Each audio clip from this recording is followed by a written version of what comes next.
Well, good afternoon to each of you. It's good to see you all here again. And as always, you seem to give a really warm welcome. If you're feeling a bit lonely or down, come to Barrett, and you'll end up feeling hugged and embraced and warmed, I think. So we've been going through a series on the major teachings of the church and of Scripture. And today we're looking at the remnant and mission. Now, Mary's going to help me. We've got a piece of cloth here.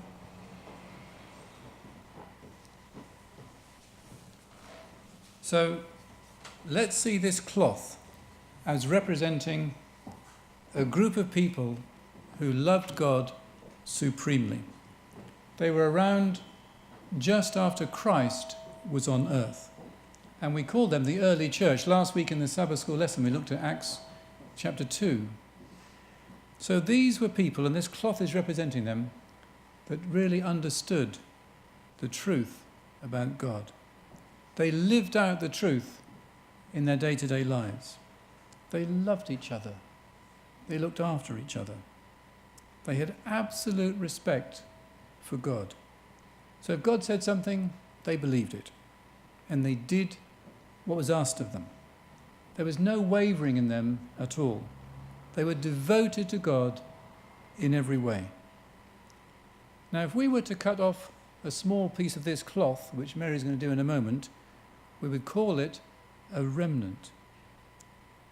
If the larger piece is no longer there, the smaller bit is the remnant.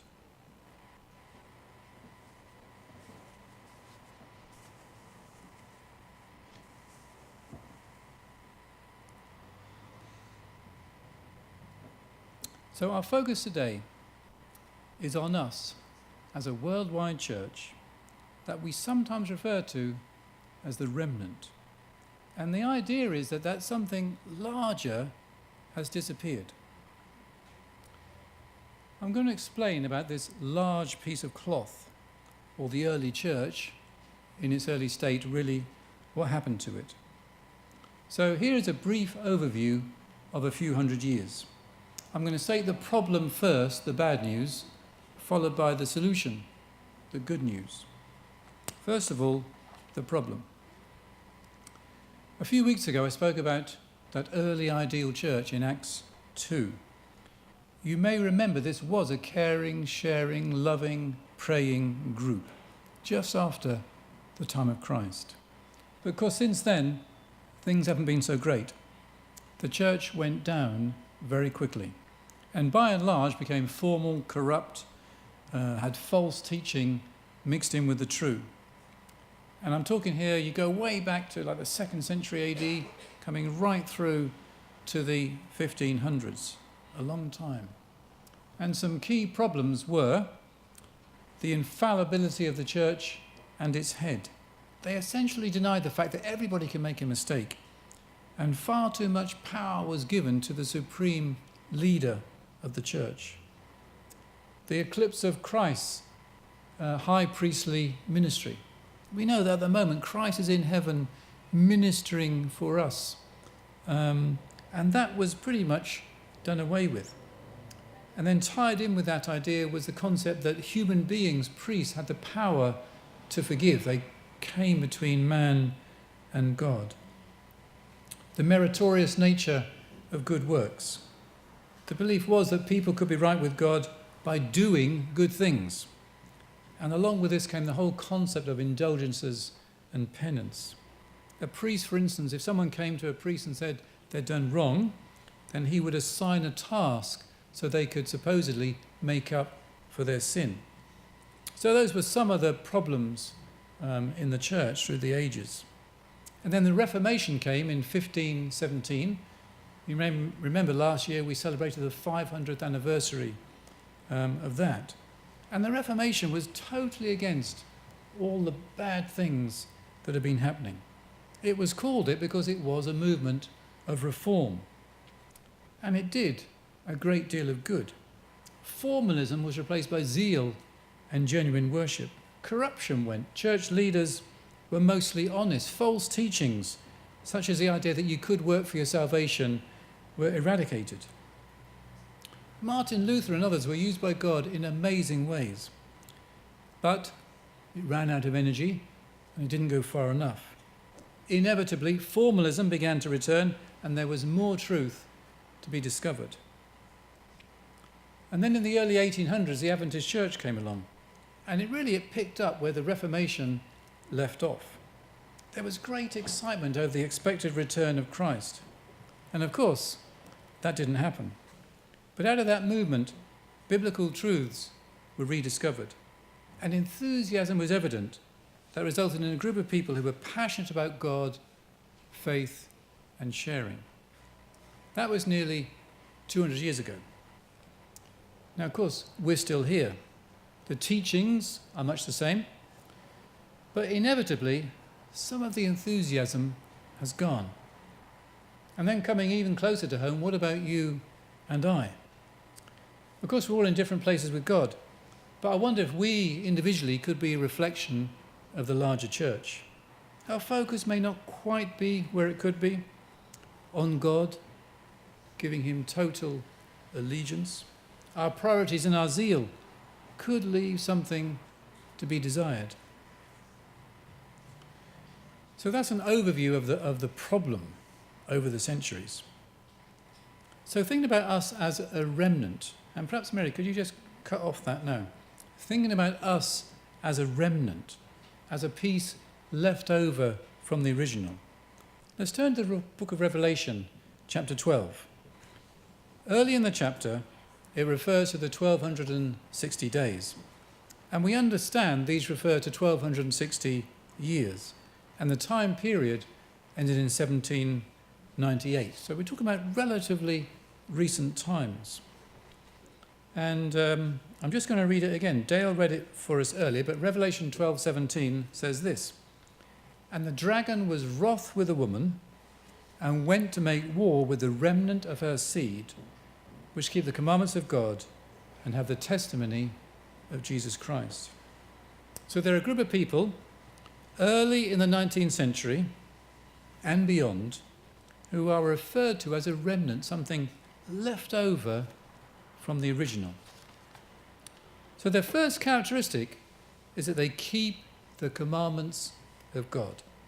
Well, that's easy enough to understand. People would have understood that this related to the 10 commandments. So you think of what was his remnant like? Well, first of all, they kept and they keep the commandments of God. And their second characteristic is that they have a testimony of Jesus.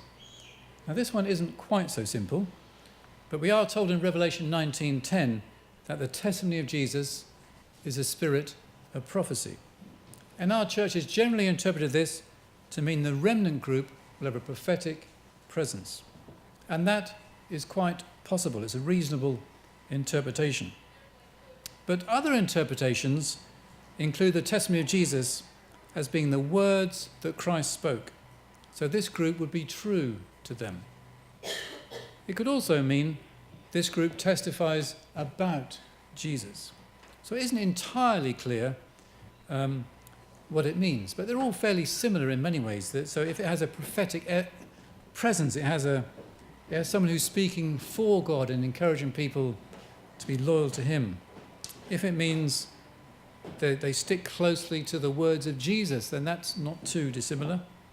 If it means they are testifying about Jesus, then that kind of builds on their experience. So we're not entirely clear what it means, but maybe it doesn't matter too much. We get a sense of it in either of those interpretations, any of them. And then a bit further in Revelation chapter 14, there are messages from 3 angels. And in my mind, these messages are clearer. These also relate to this time period, and seem to refer both to this remnant group. Mary, just show us that little bit of cloth, please. They refer to this remnant group. So now we have a remnant. And remember what the big bit of cloth represented? The early, pure, loyal church. And then coming down to the end of time, we've got a smaller group cut off from the larger, in other ways with very similar characteristics. So we're thinking about Revelation chapter 14. They're referring to this time period and they embrace the whole concept of the remnant. So have a look at Revelation 14, and these are messages for the time that we're living in. They speak to this concept of a remnant of spiritual purity versus spiritual corruption. And I'm going to come back to the first angel, but let's start with the second angel in verse 8 of Revelation 14. A second angel followed and said, "Fallen, fallen is Babylon the Great, which made all the nations drink the maddening wine of her adulteries." So this second angel is talking about spiritual adultery. That's a common image in Scripture, adultery. You find it right the way through the Old Testament and in the New as well. It's something we all understand, cheating, betrayal. And spiritual adultery is about being disloyal to God. It's about doing things that are against God. It's about worshipping in a way that isn't really worship at all. And specifically, our understanding is that it's about the centuries of church corruption, of false teaching, of formalism, of lack of heart faith. And the whole system referred to is Babylon. Babylon was the centre of the ancient world and is often seen as a symbol of everything that is evil and opposite to God. So, says the angel, Babylon is fallen. In other words, this religious disease of not honouring God properly has spread far and wide, so much so that the illness has taken over the majority. And historically, our church has seen this as applying to other denominations, to church groups in particular that are far from the ideal. And there is still truth in that. However, when you consider that in this country, less than 5% of people regularly attend a worship service, I think what the definition of Babylon is perhaps needs to be extended. I don't think this is just about religions that are not true to God. I believe it has to include the secular society that we're a part of. Spiritual adultery is not just about worshipping God in the wrong way. It's also about not worshipping God at all, or replacing that worship with something else. So for me, our mission is as much to the broader society that we live in as it is to any other religious group. And then note the third angel's message. This is from verse 9 of Revelation 14. A third angel followed them and said in a loud voice, "If anyone worships the beast and his image and receive its mark on their forehead or on their hand, they too will drink the wine of God's fury." And then it goes on to talk about the punishments. So we come now to the third angel and the famous mark of the beast. Who hasn't heard of the mark of the beast, even if they're not Christian? So this is not easy reading. This is, our understanding is that this is about full-hearted body and soul worship and giving of oneself to a power that is totally opposed to God. It's about doing things differently to the way God intended them to be done. It's about changing the very commandments of God to ones that suit ourselves. And in the future, an example of this is keeping Sunday as a sacred day instead of Saturday. The fourth commandment clearly says that the Sabbath is the seventh day. And if the day of worship was important enough to be spelled out as to which day of the week it was, then that specific day has to be important. It will no doubt include other things. Anything really that's an obvious marker for denying God. And punishments for that couldn't be clearer. Outright opposition to God will eventually result in separation from God forever. So that's the bad news. That's enough of the depressing stuff. Now let's think about the good news, the solution. And Mary is cutting up this remnant because we want each of you to receive a part of that. We're going to get onto that in a minute, because really the remnant represents really positive good news. And looking in Revelation 14, 6 and 7, we come back to the first angel, which as I see it, is the good news. Then I saw another angel flying in midair, and he had the eternal gospel to proclaim to those who live on the earth, to every nation, tribe, language and people.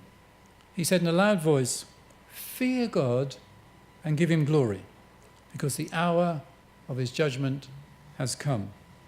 Worship him who made the heavens, the earth, the sea, and the springs of water." So today, as we focus on the remnant, this group that is loyal to God, this group that views him with huge respect, we see in this angel's message some clues as to what this group will be like.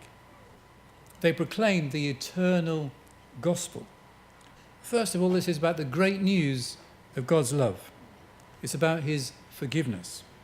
It's about God's willingness to come here and show us what he's really like, even in this God-hostile environment. It's about God in Jesus living and dying for us. And it's also eternal, unchanging. You can't say that about many things here on this earth. Most things are transitory, changeable.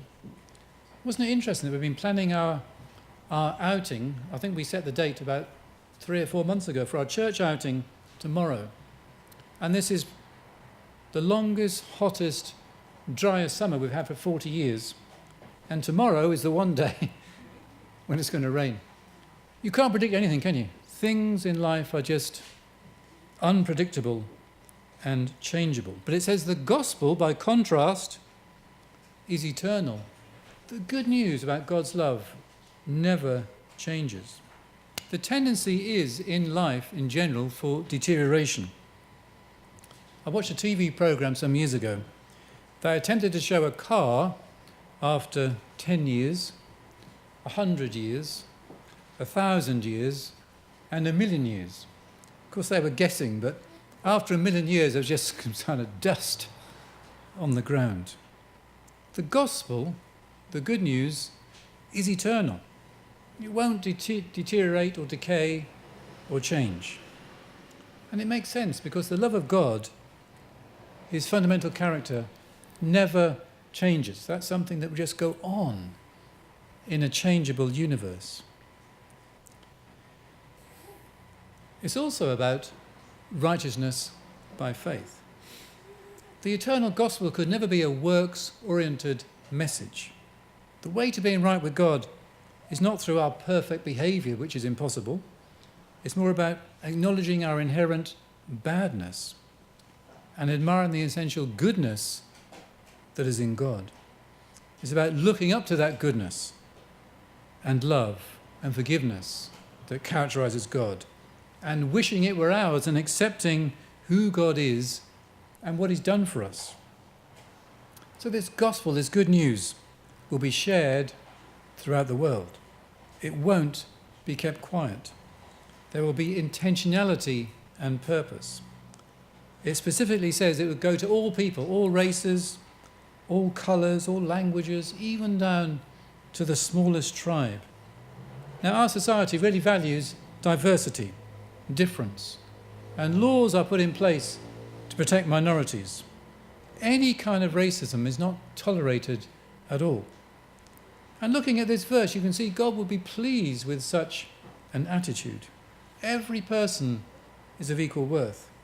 And specifically, when it comes to proclaiming the eternal gospel, everybody, no matter which part of the world they come from, or what language they speak, or what colour their skin, they're all to have the eternal gospel explained to them. And this is part of our mission as a worldwide church, to proclaim the eternal gospel to everyone. And we do make a reasonable attempt at that. Although we're relatively small compared to some faiths, we are genuinely worldwide. We operate in around 215 countries and territories. So the first angel's message is about a group of people who have total respect for God, and they want to give glory to him. They simply want to recognize that God is God and we are human. Sometimes, of course, we forget. I wonder if it's a bit like this. Some of you have seen our daughter's dog. I think she has been here once with Munch. And I tell people it's probably the smallest dog in Watford, where we're living at the moment. And that's the problem. It's a really tiny dog. It's about as big as a squirrel, although it looks slightly bigger because it's got a lot of fur. But we treat it like a baby. We cuddle it. We give in to its needs. We let it nip us and jump up at us. It can be a pain, and when we have visitors, it's becoming a nuisance. So Rima, our daughter, has a dog trainer who tells us how to act with the dog. So Lynn, the trainer, is not pleased with us. She's been before and she's told us we have to be the boss. The biggest problem she gets as a trainer is with people who have these small handbag dogs, because their owners indulge and they don't give any boundaries. Munch Punch is a dog, Lynn says emphatically. She's not a baby, she's a dog. So we're supposed to stop it biting and jumping up at us. We are to growl when she does it. You should hear Mary try and growl. It doesn't usually work. She's not fierce enough. And if that doesn't work, we give it a little spray of water, which she tends not to like. So we do attempt to do this, but it's quite tough for us. But I keep reminding us all, she's a dog. The truth is, though, the dog is probably happier if we maintain our boundaries and acknowledge the truth. The dog is totally dependent on us for water, food, shelter, and love. It can rebel if we let it, but it will be less happy. It's a dog. It's not like us. Now, God is God. I don't want to compare us to dogs, but there is, I think, a point. God is God, and we are human. And as humans, we're totally dependent on God. In our arrogance and search for independence, we may at times forget that. God is God, and we are human. We may not want to let God be God. So if God says do this, if we're not letting him be God, we'll say no, we'll do this. God is God. So we need to give him total respect, to do what he says and to willingly and lovingly follow. So this first angel's message is essentially to let God be God in our lives and to encourage others in that same direction. So this group, this remnant, will be around at the time of the judgment. No doubt this refers to the judgment which we believe began in heaven in the mid-1800s, the time of the beginning of our church. And it also refers to the impending return of Christ, which could happen any time. So this collection of people worldwide will have the return of Christ as their central teaching and hope. And its aim is to share this great news. And it's logical this group will be reforming. If the remnant is looking forward to the second coming of Christ, then everything that Christ stands for will be important to them. So what are the characteristics of this remnant group of people? And as we consider this, you will receive a piece of cloth.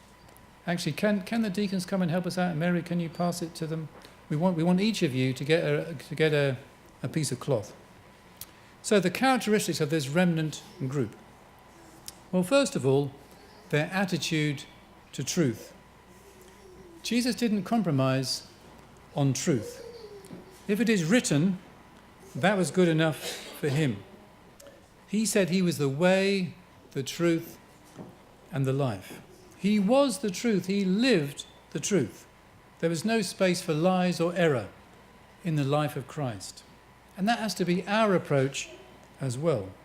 Truth in teachings, truth in that we live, what we believe, truth as opposed to lies.